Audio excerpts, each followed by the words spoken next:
Class sixth social science. Dear students, welcome to हर घर पाठशाला। प्यारे बच्चों, आज हम सामाजिक विज्ञान की राजनीतिक शास्त्र की पुस्तक का अध्याय 8 ग्रामीण क्षेत्र में आजीविका के अभ्यास के प्रश्न करने जा रहे हैं। प्यारे बच्चों, पिछली 3 वीडियो में हमने हमारे इस अध्याय के बारे में, ग्रामीण क्षेत्र में आजीविका, इसके बारे में पढ़ा। आज हम इस अध्याय के अभ्यास के प्रश्न जो कि आपकी पाठ्य पुस्तक में दिए गए हैं वह करने जा रहे हैं। आपकी पाठ्य पुस्तक में पहला प्रश्न है, अपने संभवतः इस बात पर ध्यान दिया होगा कि कलपट्टू गांव के लोग खेती के अलावा और भी कई काम करते थे। उनमें से 5 कामों की सूची बनाइए। तो प्यारे बच्चों, हमने अध्याय में पढ़ा कि जो कलपट्टू गांव के लोग थे वो खेती के अलावा कुछ और काम भी करते थे। तो प्यारे बच्चों, खेती के अलावा कलपट्टू गांव के लोग टोकरी बनाना, बर्तन बनाना, घड़े बनाना, ईंटें बनाना, बैलगाड़ी आदि चलाना, ये काम भी करते थे।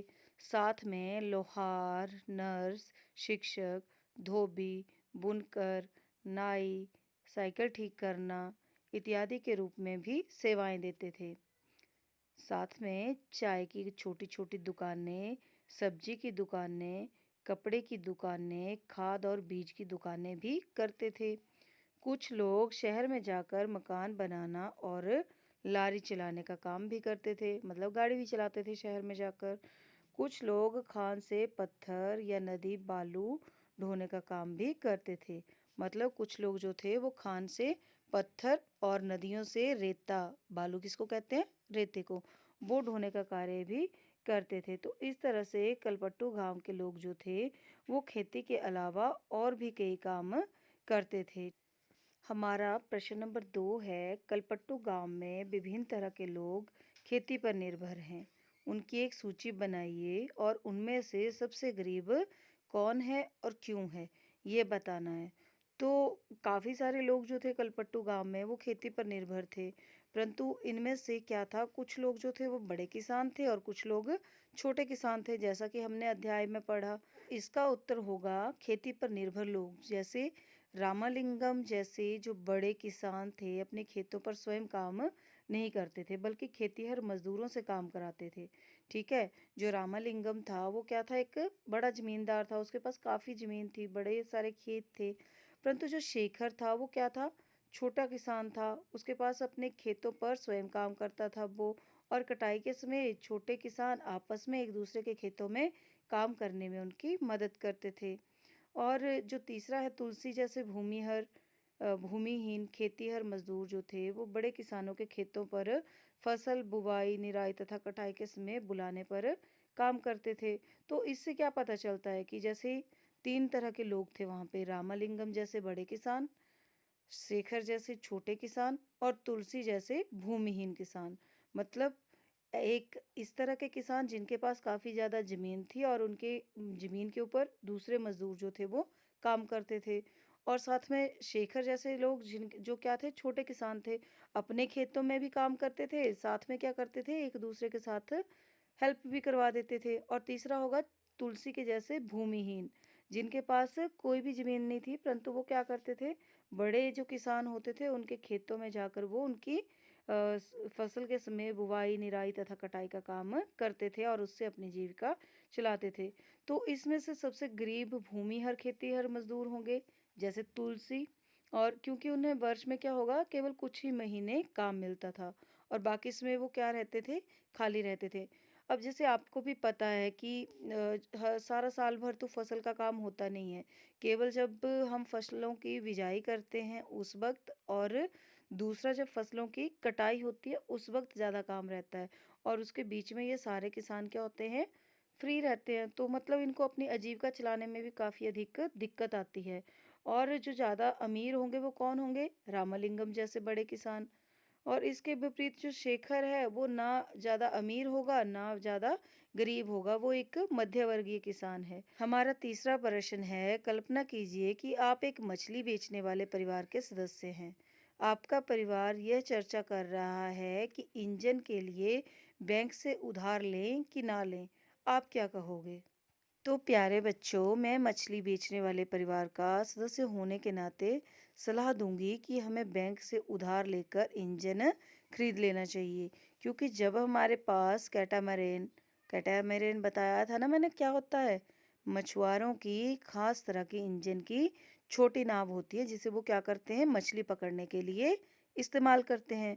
वो होगी हमारे पास कैटामैरेन, तो हम क्या कर पाएंगे, समुद्र में दूर तक तेजी से मछली पकड़ने जा सकेंगे, जिससे हमारी आमदनी बढ़ेगी और मानसून के मौसम में 4 महीने व्यापारी से उधार लेकर अपनी आजीविका नहीं चलानी पड़ेगी। जबकि बैंक के कर्ज पर ब्याज की दरें व्यापारी के मुकाबले में कम होती हैं, जिसे चुकाने में हमें दिक्कत भी नहीं होगी और हम अपनी मछलियाँ ऊंची कीमत पर बाजार में बेच सकेंगे। तो ठीक है। तो जैसे आपको पता ही है कि क्या होता है, जब हम अपने किसी व्यापारी से उधार लेते हैं, तो उसका उधार चुकाने में हमें क्या आती है, दिक्कत आती है, क्योंकि उनकी जो ब्याज की दरें होती हैं वो क्या होती हैं, ज़्यादा होती हैं। साहूकार जो हमें ब्याज देते हैं और जो हमें कर्ज देते हैं उसके ऊपर वो बहुत ज़्यादा ब्याज लेते हैं, ठीक है। इससे हमारा शोषण होता है। परंतु इसके बदले में जब हम बैंक से उधार लेंगे तो उनकी एक निश्चित दर होती है, उसी दर पर वो प्रत्येक व्यक्ति को कर्ज देते हैं, ठीक है। प्यारे बच्चों, हमारा अगला प्रश्न है प्रश्न नंबर 4। तुलसी जैसे गरीब ग्रामीण मजदूरों के पास अक्सर अच्छी शिक्षा, स्वास्थ्य की सुविधाएं एवं अन्य साधनों का अभाव होता है। आपने इस किताब की पहली इकाई में असमानता के बारे में पढ़ा। तुलसी और रामालिंगम के बीच का अंतर एक तरह से असमानता ही है। क्या यह एक उचित स्थिति है? आपके विचार में इसके लिए क्या किया जा सकता है? कक्षा में चर्चा कीजिए। हमने जब पाठ में पढ़ा था एक अध्याय में पीछे कि असमानता नहीं होनी चाहिए, सभी एक समान है होने चाहिए ना। तो आपको लगता है कि ये जो असमानता है रामालिंगम और तुलसी के बीच में, ऐसे ही हमारे गांव में भी कई लोगों के बीच में असमानता होती है, कुछ लोग बहुत अमीर होते हैं, कुछ लोग बहुत गरीब होते हैं। तो क्या ये स्थिति जो है, इस तरह की स्थिति, क्या आपके विचार में ये उचित है? तो इसी पे एक थोड़ी सी चर्चा करते हैं। यह एक उचित स्थिति नहीं है। इस स्थिति को सुधारने के लिए निम्नलिखित प्रयास किए जा सकते हैं। अब जैसे हमारे संविधान ने तो क्या दिया है, सभी को समानता का अधिकार दिया है, तो उस हिसाब से तो क्या होना चाहिए, जितने भी लोग हैं वो सभी क्या होने चाहिए, एक समान होने चाहिए। परंतु ऐसा है नहीं, तो बोल रहे हैं कि ऐसी स्थिति को हम कैसे सुधार सकते हैं।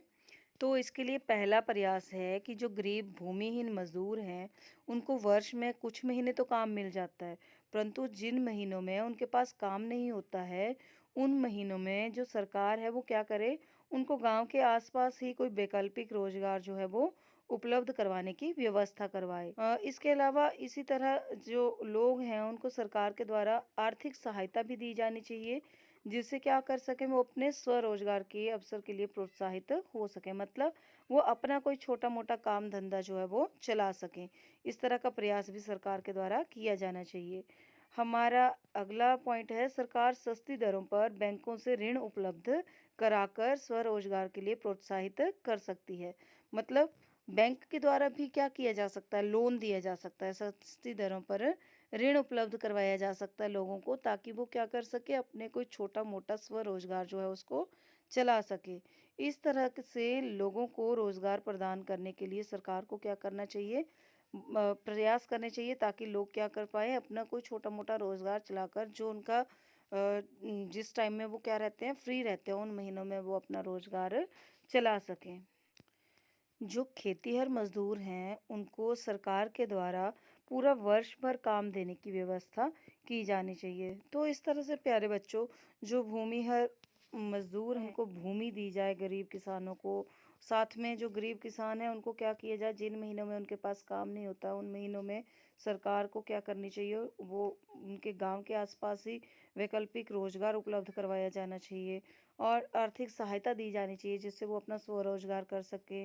और साथ में सरकार के द्वारा सस्ती दरों पर बैंक से क्या होना चाहिए, उनको कर्ज भी दिलवाया जाना चाहिए और स्वरोजगार के प्रति उन लोगों को क्या किया जाना चाहिए, प्रोत्साहित किया जाना चाहिए। प्यारे बच्चों, अभ्यास के प्रश्नों का प्रश्न नंबर 5 हम अगले भाग में करेंगे। तब तक घर पर रहें और सुरक्षित रहें और कोरोना से अपना बचाव करें। धन्यवाद।